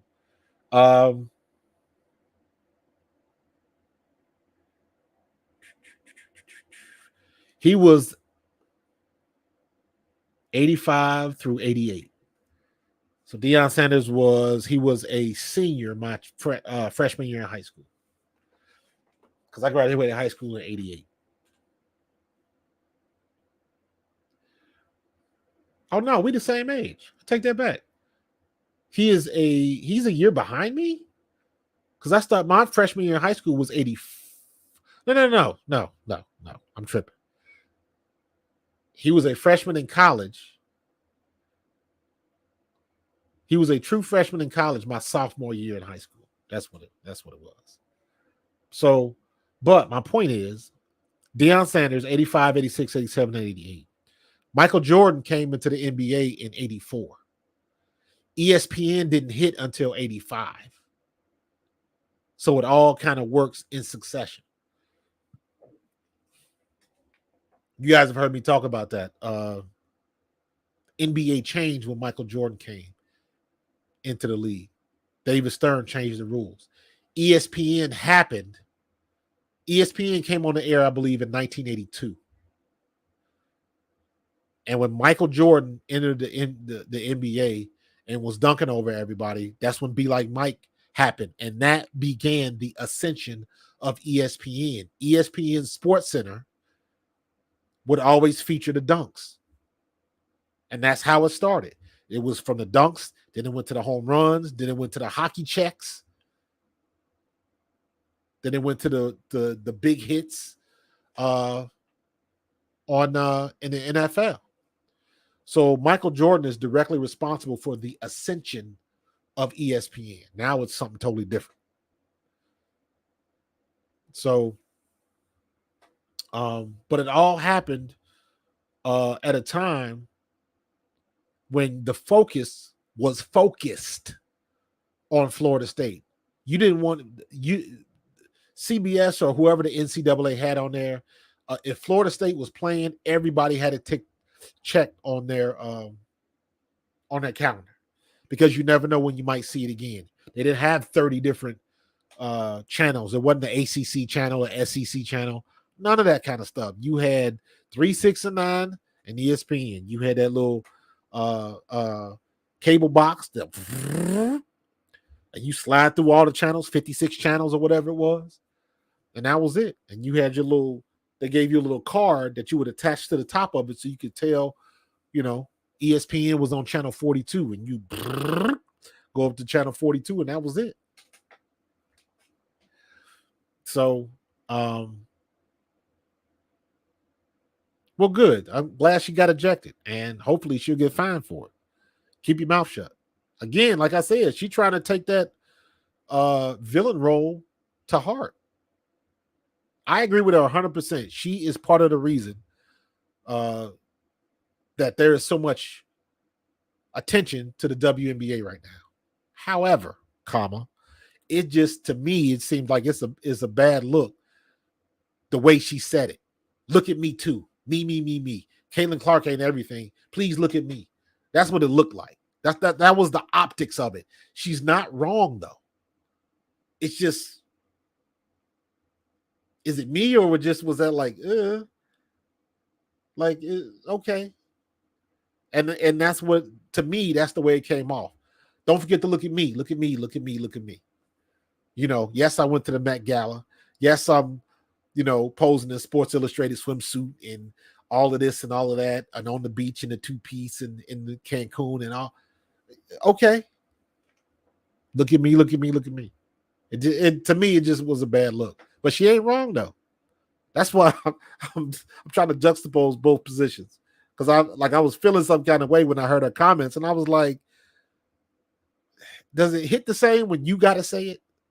Like if you know somebody that's the best on the team or best in the school, if they say it, you're like, dude, we know, dude, shut up. Like, we know you good. All right, that's enough. Like, that's what it felt like, at least to me anyway. So, and she may have just let Chennedy Carter come in and steal her thunder, because now Chennedy Carter versus Caitlin Clark the next time they meet, not Angel Reese. Think about that. So, I hope it just doesn't backfire on her with the way social media is, and I'm hoping that this will die down, because the WNBA needs to be dodging this bullet, because everything is going to be politically charged the closer we get to November. And if you got this whole black players versus the white girl narrative going, that is going to divide the league. You get black players versus the white girl. Then you got LGBTQ, that aspect of it. You got the whole queer nation in the WNBA. That might be a political issue. So you get all of these factors that are swirling around, and that could be a powder keg. That could be a powder keg. You see how it is when Trump was in office, and people didn't want to go to the White House and all that kind of stuff, because it's very divided, and it's very divisive. So the best thing they can do is play ball. If you're gonna foul Caitlin Clark hard, go ahead and foul it. Foul her hard and keep it moving. Just keep it in between the lines. Chennedy Carter, if you want to check her and get in her grill, as long as you do it in between the lines, don't do any more cheap shots. It's got to be a basketball play. When the ball is in play, don't sucker punch her or nothing like that. Just do what you've been doing. You good enough. That was my whole issue with that thing with Chennedy Carter when it first happened.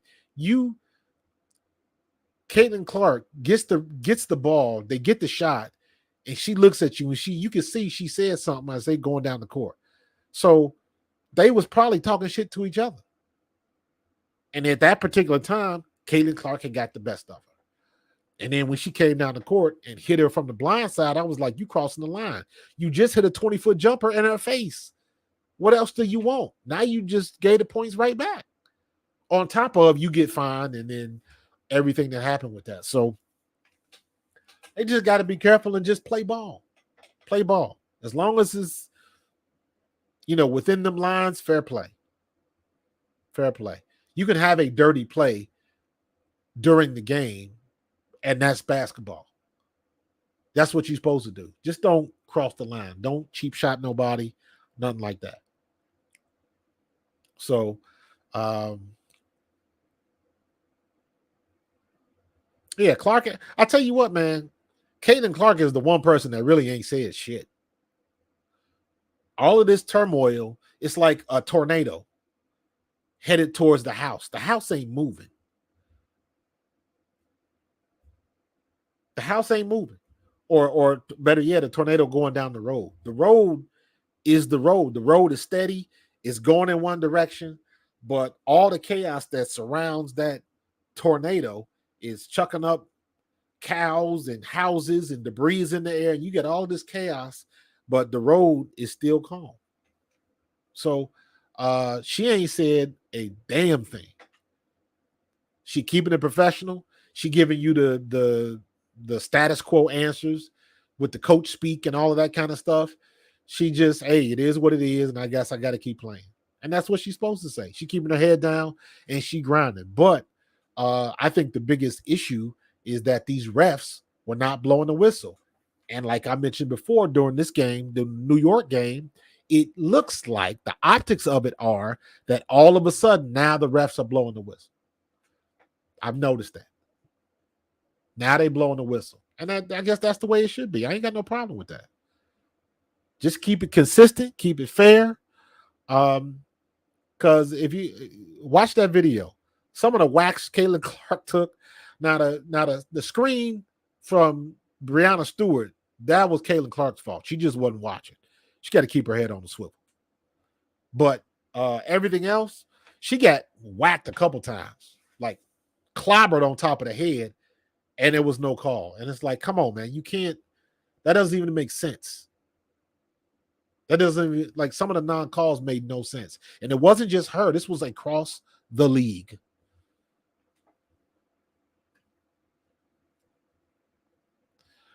So, yeah, man.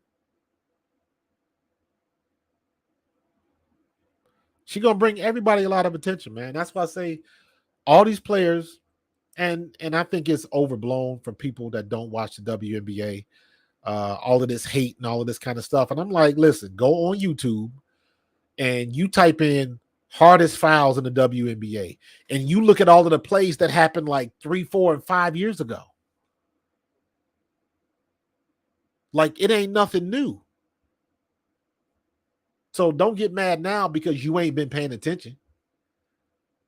I had to laugh out loud when I heard that girl say Chennedy Carter. I was like, what? I was like, clearly you have not been watching this sport. If you're going to call the girl Chennedy Carter, I'm a big stickler when it comes to that. I would rather not call your name at all if I get your name wrong. I at least want to give you the respect of getting your name right. Chennedy Carter. I was like, clearly you have not watched the game. So you get a lot of that stuff, man, and everybody's jumping on the clickbait. Everybody got something to say, and I knew it. I made a post about this. I was going back and forth with this person on Twitter, and I was like, the last thing the WNBA wants is for this to get political. And the person I was talking to kind of gave me the arched eyebrow emoji, like, what are you talking about? And I was like, sure enough, now you got damn Skip Bayless.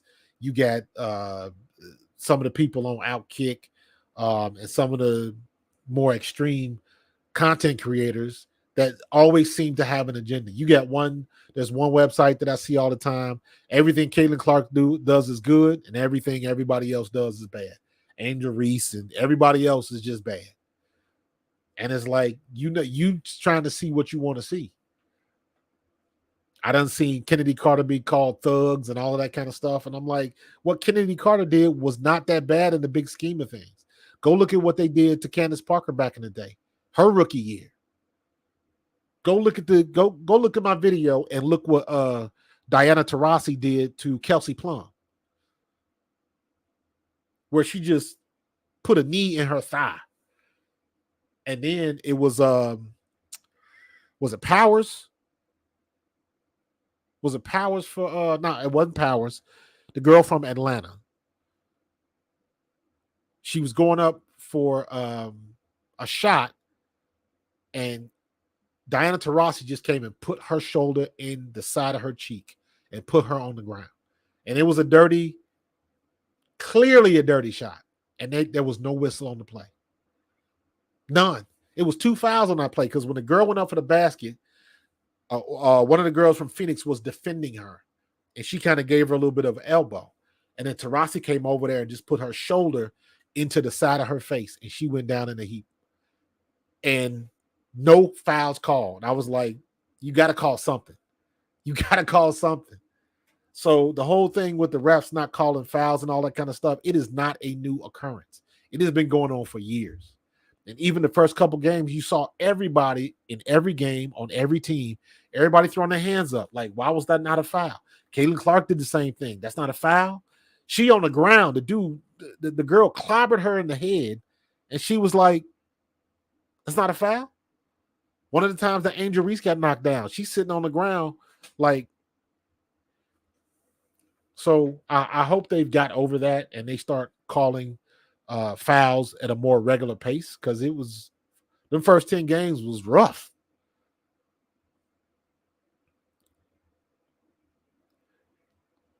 I know I am.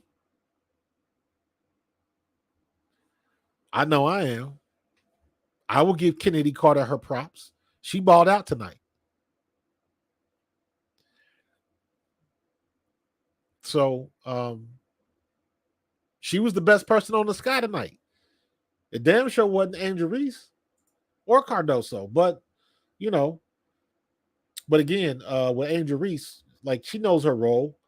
Let me see, what was her box score? Angel Reese. She had a double-double. So that was a solid game for her. 13 points, 10 rebounds. That is what I expect from her. Angel Reese should get 10 to 15 points a game and 10 to 12 rebounds a game. Angel Reese should average a double-double this season. She should. Cardoso ended up she scored 1 point and only had 5 rebounds. So Angel Reese did exactly what she's supposed to do. She outworks and out-hustles everybody for rebounds. That is going to be her bread and butter. She's not going to mosey out to the perimeter and hit a 3-point shot. I saw her practicing that one day in some film footage, and I was like, that ain't ever happening. So she did exactly what she's supposed to do. Double-double. 13 and 10. That's a good night for her. Minus the ejection.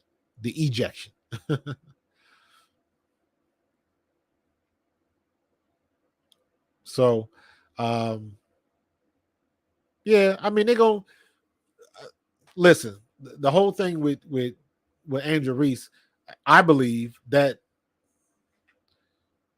Angel Reese would be better served not saying nothing sometimes, because the more she talks, the more she's going to dig herself in the hole. Because I guarantee you, Something's gonna happen during the course of this year, and people are gonna remind Angel Reese of what she said, and she's still gonna be on that I'm the villain tip, and it's gonna be like, yeah, it's too late for that. Like, we don't care about that. This is what you did, and we're gonna remind you every chance we get. So that's why I say you got to be careful, because she's on the point.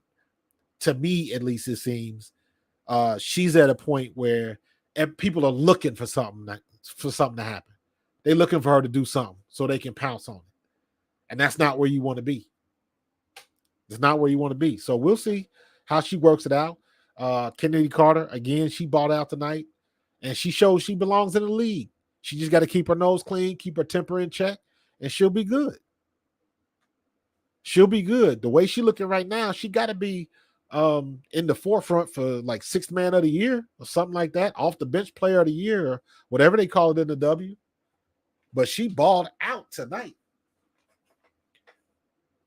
Got to give her props, man. Keep it 100. I did the same thing with Diana Taurasi. I do not like Diana Taurasi. I think she is a dirty player. However, that don't stop her from hitting them 3-pointers and dropping 30 the other night. She a bad one. I'm telling you. But that was a good game today. I'm not gonna stay up till 10 o'clock or past, or I guess it would be like 12, 1 o'clock, waiting for that 10 o'clock game to be done. I'm gonna see those in the stat sheets tomorrow. So it is what it is. So, but I'm about to get up out of here, man. So it was a good night tonight. We'll get some more coming up. Does anybody? I gotta see what the schedule is. I don't know when the next game I'm gonna do. I have to look at the schedule. But if you are new here, make sure you click on that subscribe button. Click the notification bell, because the notification bell lets you know what's going on when I'm gonna have it. So, and by the way, thank you to everybody in the stream, because I did reach 3,000 subscribers over the weekend. I went all the way up to 3,200 over the weekend. So I got like 200 something subscribers in like a day and a half. I went from 2,950 on a Thursday or on a Friday, and then I woke up Saturday and I had like 3,200. And it was all because that video I did about the WNBA refs. That took off. So trying to get out there, man. Check out my schedule. I will be having more Eagles content in the future, because we are in mini camp this week. So I will be having some content about that. PS Devil, man, make sure you subscribe. I appreciate you, bro. 10K is my goal for the end of the year. Unless I can do something that goes viral, that would be phenomenal. But my long-term goal is to reach 5K by the start of the NFL season and 10K by the end of the year, by the end of 2024. So I got some work to do. I'm trying to get into a rhythm of being consistent. Kind of hard to do sometimes, because especially with these early and late games with the WNBA, but I've been pretty good. Like a situation like today with 3 games, I'll usually do the one in the middle. Or if Indiana's playing, I will always do Indiana's game. I will always watch New York, and I will always watch Chicago. New York, I like Sabrina Ionescu. I will always try to watch Seattle, but I'm not. I think Seattle is playing now, I believe. But I just don't want to stay up that late because I'm tired. So, but yeah, I believe. Let me see who's playing now.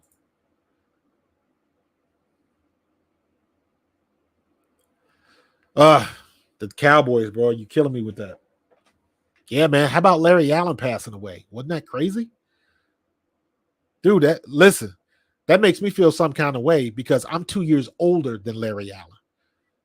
My rookie year was 93. Larry Allen came out in either 94 or 95. So I'm older than he is. He was only 52. I'll be 54 in July. That's scary, man. That's scary. I already got 2 of my teammates with the Eagles that aren't with us from CTE.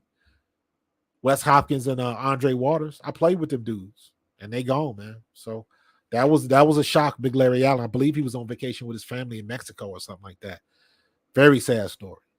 Very sad story. So, but yeah, I'll be having some Eagles content coming out. I still got to put all the stuff together. I went to the N'Kobe Dean youth football camp, and I got a couple of good conversations with N'Kobe Dean that I got to post. I got to do some work on them because I got copyrighted because at the camp they had a DJ. So I got all the copyright music going on in the background. So I got to figure out a way to edit all of that kind of stuff out. So I can, I got 2 conversations with N'Kobe, and I got a conversation, me and Gary Cobb, that once again, we standing right by the DJ booth. So I don't even know if I'll be able to do that. If I do release it, I'll just have to demonetize it. So, yeah, Rich S. I saw that. She said she's okay with playing the villain role, but that can go a couple different ways. So she's a professional now, so you got to be careful. And let's keep it 100. Angel can get a little slick with her mouth sometimes, and if that's how she want to operate, that's her prerogative. She grown, but she's in a situation, and the reason why I say she got to be careful is because now you representing people on a corporate level, and they will cut you off in a hot second. So she gotta, there have been corporate entities that might say, hey, if you associating with Chennedy Carter, we don't think that's a good look and represents our brand well. So you might have to, it could be something like that. That is not out of the realm of possibility. So all I'm saying is I know she wants to take on that villain role, and I get it, but you got to look at it from a corporate standpoint. You got 3 million followers. So you getting endorsements and things of that nature, and you don't want that cut off on you over some dumb shit. So she just got to be careful. That's all I'm saying. I want to see her succeed. I definitely want to see her succeed. Just got to be careful. See, man, bad news. I seen you, Philly. That's a problem. All good, Rock. College, all we got you. Yeah, no copyright. Yeah, it was frustrating, man. I posted some stuff, and then immediately I get the notification from YouTube, and it's like, oh crap, I got freaking DJ Khaled in the background talking about all we do is win, and I'm trying to talk to N'Kobe Dean, and I'm hoping it doesn't cut out like a lot of the conversations I had with him, because I had him mic'd up a couple times. So I got to go back through it and go over it, make sure everything's good, man. So, but I'm gonna get up out of here. I done ran it long enough, but look for some more NFL content, and definitely I'll be having some more WNBA content. It looks like today is the 4th.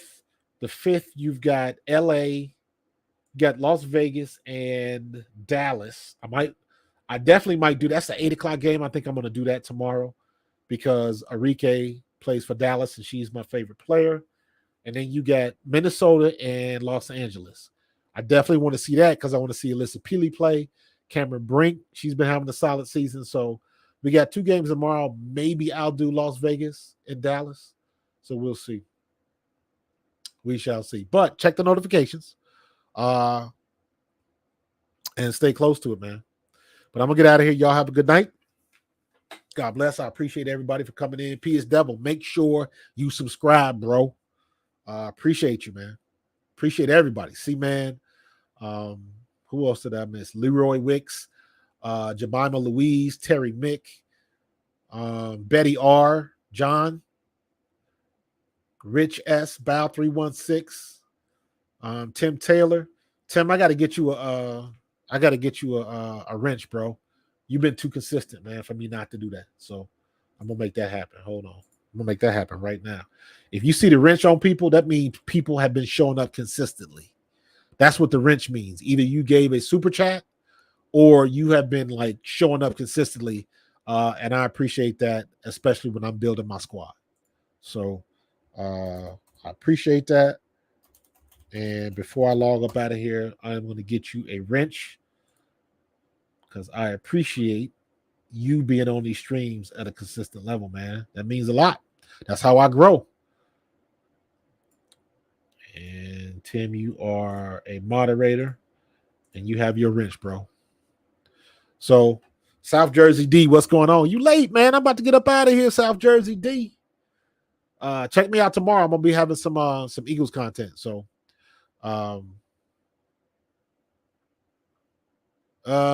see, man. You can hit me up at profantalk@gmail. That's my email, profantalk@gmail.com. So, all right, man. I'm about to get up out of here. Appreciate you. And maybe I'll see you tomorrow. Depends on what I got going on, but we'll see. I'm going to try to at least get the Dallas game, man. So, all right. I will holler at y'all later. Be good. Peace.